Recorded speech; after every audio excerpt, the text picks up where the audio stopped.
Okay, verse 5, the denouement. This is probably the most famous part. Here we go around the prickly pear, prickly pear, prickly pear. Here we go around the prickly pear at 5 o'clock in the morning. Between the idea and the reality, between the motion and the act, falls the shadow, for thine is the kingdom. Between the conception and the creation, between the emotion and the response, falls the shadow.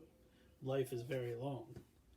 Between the desire and the spasm, between the potency and the existence, between the essence and the descent, falls the shadow, for thine is the kingdom.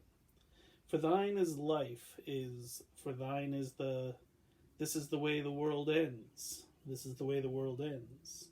This is the way the world ends. Not with a bang, but a whimper.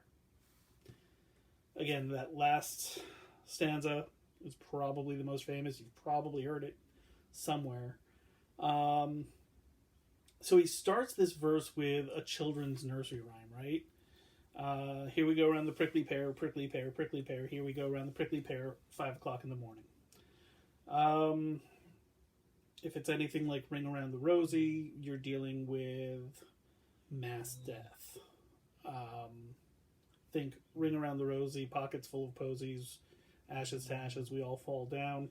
That one dates back to the plague, coincidentally enough.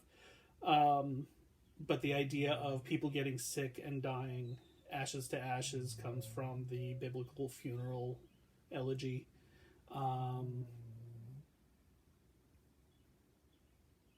So here we go around the prickly pear, same idea. The prickly pear is actually a torture device. So this one may be in reference to just, again, man's evil towards other men. Between the idea and the reality, between the motion and the act, falls the shadow, for thine is the kingdom. Okay, for thine is the kingdom, again, biblical reference. I can't remember the name of the prayer it comes from. Sorry, bad Catholic boy. But this idea, for thine is the kingdom of heaven. Well, I think it's actually the Beatitudes. Blessed are the humble, blessed are the meek, for thine is the kingdom of heaven. Might be wrong about that. But again, he's using this idea of paradox again, between the idea and the reality. Okay, these two things. You have to have the idea first before you can make it a reality.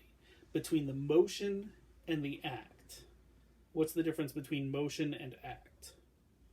What am I doing? This is motion, waving my hand. I'm naming that motion, right? That instant between doing the motion and being able to name it.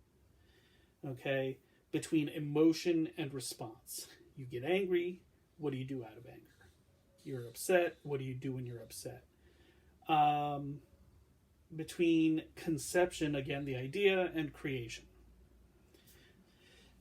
So life is very long between these, he says. It's the most minuscule of instances.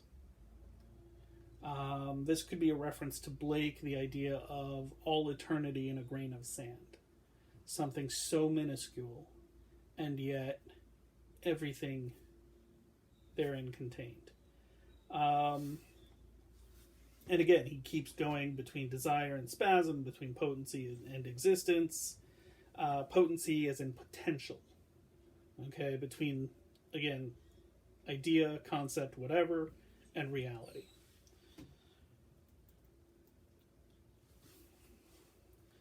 This is the way the world ends. This is the way the world ends. This is the way the world ends. Not with a bang, but a whimper. What does he mean there?